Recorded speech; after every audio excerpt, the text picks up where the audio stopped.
샬롬, 안녕하세요 성도 여러분. 오늘은 분위기를 바꿔서요 밖에 나왔습니다. 오늘 날씨가 상당히 좋네요. 여러분 한 주간 잘 지내셨죠? 힘들고 어려울 때일수록 우리가 더 기도하고요 주님께 매달리기 원합니다. 여러분을 위해서 매일매일 기도하고 있습니다. 힘내시기 바랍니다. 오늘 준비한 말씀은 사도행전 16장 22절에서 25절까지 말씀이고요, 제가 읽어 드리도록 하겠습니다. 무리가 일제히 일어나 고발하니 상관들이 옷을 찢어 벗기고 매로 치라 하여 많이 친 후에 옥에 가두고 간수에게 명하여 든든히 지키라 하니, 그가 이러한 명령을 받아 그들을 깊은 옥에 가두고 그 발을 착고에 든든히 채웠더니 한밤중에 바울과 실라가 기도하고 하나님을 찬송하며 제수들이 듣더라. 아멘. 파인애플 스토리라고 하는 책이 있습니다. 아주 얇고 재밌는 책입니다. 이 책의 저자는 데이빗 도슨인데요, 그가 뉴기니아에서 7년 동안 선교 사역을 하면서 경험했던 이야기를 글로 쓴 것입니다. 책의 주제는 자기 권리 포기하기입니다. 자기 권리 포기하기. 데이빗 도슨이 정글에서 사역을 하면서 파인애플이 너무 먹고 싶었나 봐요. 그래서 파인애플 나무를 100그루나 심었습니다. 3년 정도 지나면 그 열매를 먹을 수가 있게 되었는데요, 3년차가 되었을 때 얼마나 기대했겠습니까? 그런데 열매가 익기도 전에, 열매가 익은 다음에 데이빗 도슨과 함께 살고 있던 원주민들이 열매를 훔쳐가는 거예요. 온갖 방법을 써서 다 막아보려고 했는데 소용이 없었습니다. 심지어 병원문을 닫아보고요, 가게 문도 닫아보고요, 독일산 세포들을 동원해서 지켜보라고 했으나 소용이 없었습니다.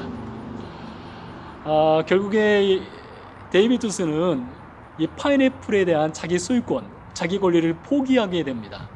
내려놓았습니다. 하나님께 드렸어요. 그리고 원주민들이 따가도 그냥 내버려 두었습니다. 그렇게 됨으로써, 자기 권리를 포기하게 됨으로써 원주민과 관계도 회복되고요, 원주민들이 데이빗 도슨에게 돌아와서 이런 얘기까지 합니다. 데이빗 도슨, 당신은 이제 드디어 그리스도인이 되었군요. 이런 얘기를 들려주기까지 합니다. 여러분, 얼마나 황당한 이야기입니까? 얼마나 충격적이에요. 선교사가 선교 현장에 갔는데 당신은 이제서야 그리스도인이 되었군요. 그런 말을 들었으니요. 데이빗 도슨이 하나님 말씀을 전하는 사람 아니겠습니까? 그가 하나님의 사랑에 대해서, 희생에 대해서, 자기 권리 포기에 대해서 전하지 않았겠어요? 그런데 정작 파인애플에 대한 자기 권리를 포기하지 못하는 그 데이빗 도슨의 삶을 보고 원주민들은 저 사람 아직 그리스도인 아니야 이랬던 것이지요. 그러다가 데이빗 도슨이 자기 권리를 포기했을 때 당신은 이제 그리스도인이 되었군요. 그런 말을 듣게 된 것이지요. 오늘 말씀의 주제는 자기 권리 포기하기입니다. 자기 권리 포기하기. 바울과 실라가 빌립보 관리들 앞에 섰습니다. 그리고 옷벗김 당하고요, 심한 매질을 당하고 감옥에 던져졌습니다. 바울과 실라는 로마 시민권자거든요. 그들이 매맞기 전에 우리는 로마 시민권자입니다, 그 한마디만 했어도 매맞을 일이 없었고 감옥에 들어갈 일 없었는데 웬일인지 로마 시민권자란 말을 하지 않습니다. 다음 시간에 살펴보겠지만 사도행전 16장 37절 말씀에 보면 바울이 로마 시민권자라는 것을 밝히는 것을 볼 수 있어요. 사도행전 22장에서도 로마 천부장이 바울을 체포해서 그에게 채찍질을 가하려 하였을 때 바울이 얘기합니다. 나 로마 시민권자야, 그런 얘기합니다. 그러면서 채찍질 당하지 않지요. 그런데 오늘 이 장면에서는 바울과 실라가 로마 시민권자란 말을 하지 않는 것을 볼 수 있죠. 묵상해 볼 필요성이 있는 것 같아요.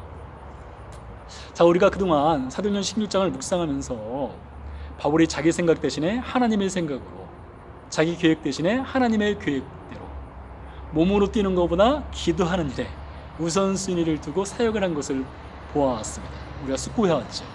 자, 오늘 이 시간도 마찬가지예요. 바울과 실라가 빌립보 관리들에게 끌려갈 때에 그가 아마 하나님께 기도했을 것입니다. 하나님, 이 순간을 어떻게 대처하면 좋을까요?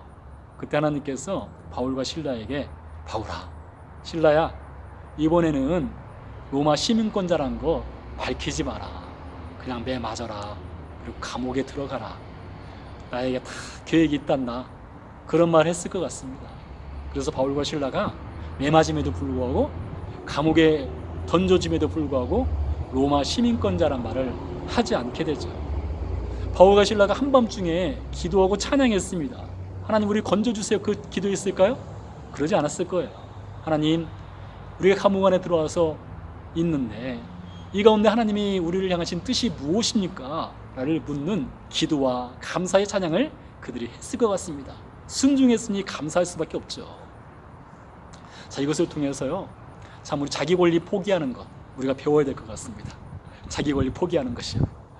바울이 빌립보서 2장 5절 이하에 이런 말을 하죠. 그리스도 예수의 마음을 닮으라고 하지 않습니까? 그리스도 예수께서 어떤 일을 행하셨습니까? 하나님의 보좌에 포기하고 자기 권리 내려놓고 인간의 몸을 입으셨죠. 자기 권리 포기하고 십자가 지셨죠. 자기 권리 포기하고 십자가에서 죽으셨습니다. 예수님께서는 자기 권리를 포기하신 분이셨어요. 그러니 우리 안에 이 마음을 품으라. 너희 안에 이 마음을 품으라. 곧 그리스도 예수의 마음이니 그것은 곧 자기 권리를 포기하는 예수님의 마음을 닮으란 것이고 자기 권리 포기한 예수님의 길을 걸으란 것이겠죠. 저는 그리스도인의 삶 중에서 예수님을 닮아가는 것에 참 관심이 많습니다. 모든 그리스도인들이 그러겠죠. 우리가 어떻게 하면 예수님을 닮아갈 수 있을까? 우리가 어떻게 하면 예수님처럼 살 수 있을까? 예수님의 길을 걸을 수 있을까? 우리 그리스도인들의 가장 큰 관심이고 가장 큰 목표라고 생각을 합니다. 자, 그리스도를 닮는 것, 그리스도의 길을 걸어가는 것, 따라가는 것, 자기 권리 포기해서 출발하는 것이라고 믿습니다. 한 영혼을 위해서 자기 권리 포기하는 것, 한 영혼을 위해서 자기 자존심 내려놓는 것, 이거 행복한 특권입니다. 오늘날 세상은 참 자기 권리 포기하기가 쉽지 않은 세상이죠. 자기 권리 포기하면 미련하고 어리석게 보일 수도 있습니다. 그러나 여러분 하나님께서 원하신다면 기꺼이 포기하시기 바랍니다. 하나님의 뜻이라면 기꺼이 내려놓으시기 바랍니다.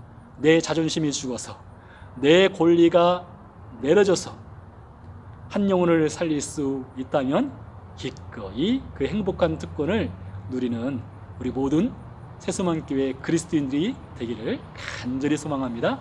우리가 이것을 위해서 기도합시다. 자기 권리 포기합시다. 하나님 나라를 위해서 삽시다. 예수님의 길을 걸어갑시다. 감사합니다. 기도하겠습니다. 하나님 아버지 감사합니다. 우리 그리스도인이 예수님의 길을 걸어가기 원합니다.